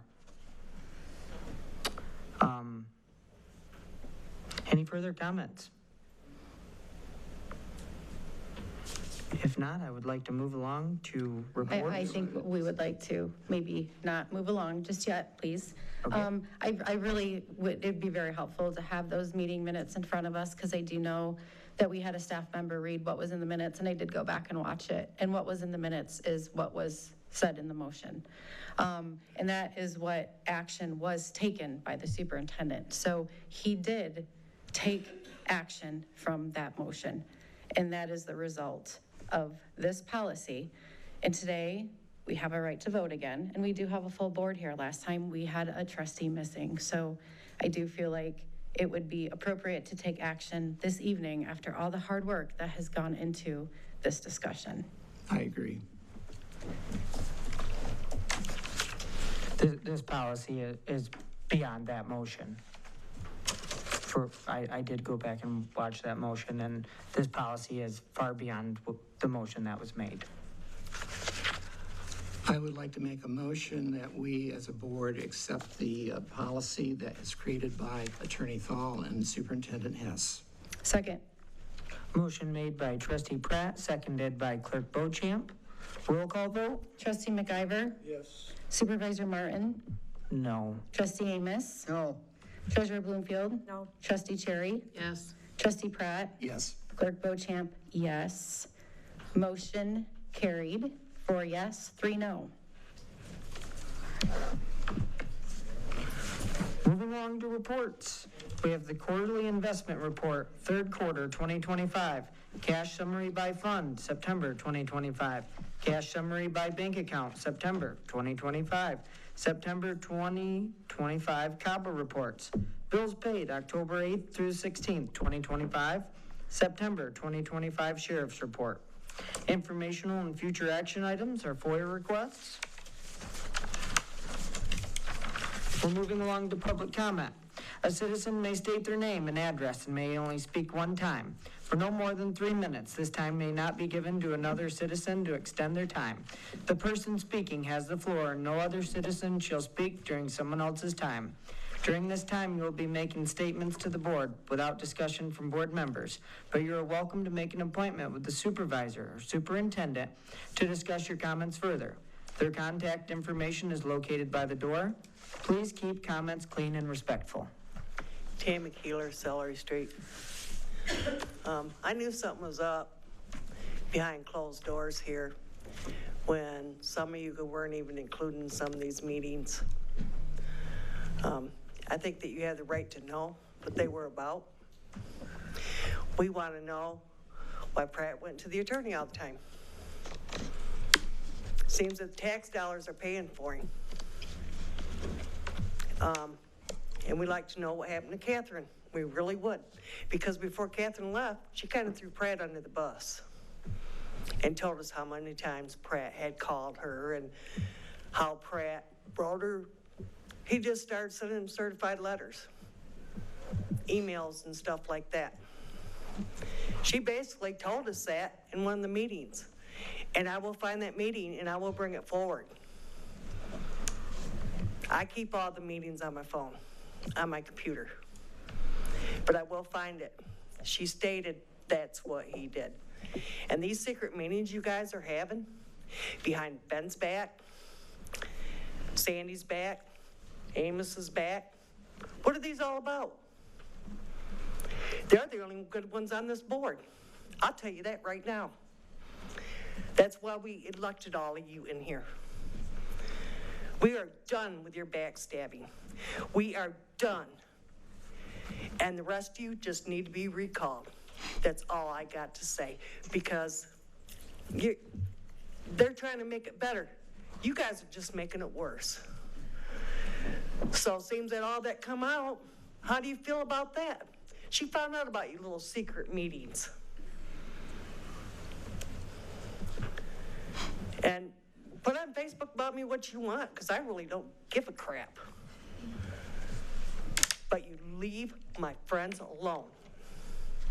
Stuff was put on there about our supervisor, too. Leave his family alone. Because he's part of my family. And you don't mess with my family like that. But you guys, I'm telling you right now, I knew there was something underhanded, because we saw cars down here 2 or 3 times in September, and Ben's wasn't here, Amos's wasn't here, Sandy's wasn't here. Seems like the rest of your cars were here. So how many times did you meet with this attorney here without us knowing about it? You gotta remember, people around here, they do drive up and down the road, they see who's sitting here and who's not. So we want to know, and we will be putting out FOIAs for every meeting that you guys have had. Thank you. Thank you, ma'am.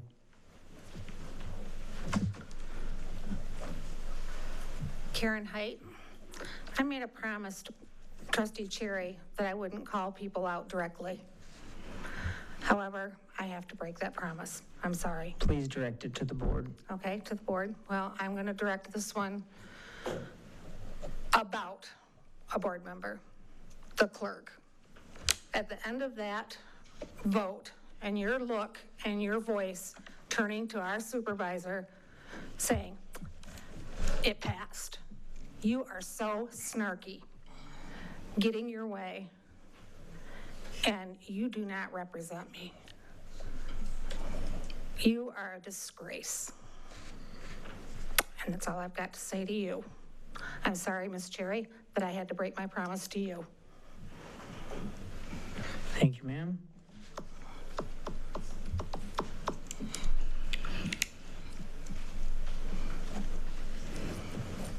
So, with my complaint for the DDA board member, yes, they did correct it. But it was only after I went to the DDA director after the meeting and said to him that something was wrong here and it needed to be looked into. And he then goes to brush it off like nothing ever happened and it wasn't a big deal. So then I filed a complaint directly with the DDA in hopes that they would do something. Instead, I was pretty much laughed out of there. They even made jokes about it as if it was no big deal.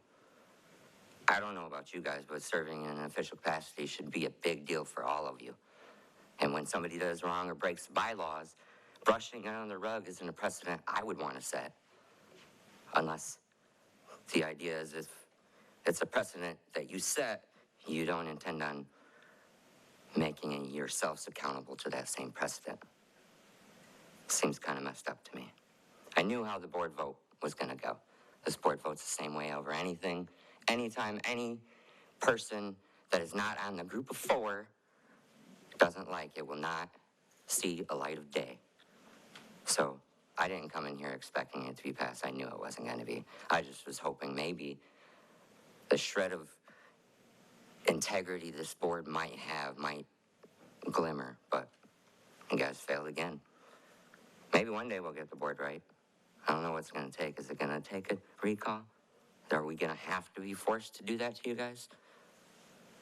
I don't think so. I think this board should act right and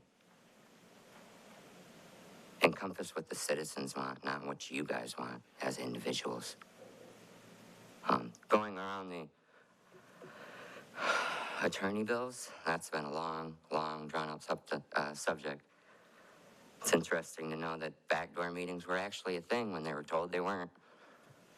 I don't know.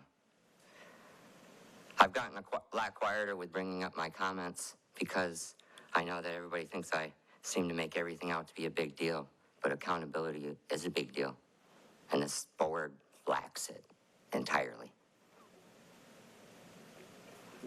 I hope we can step it up soon. Thank you, sir.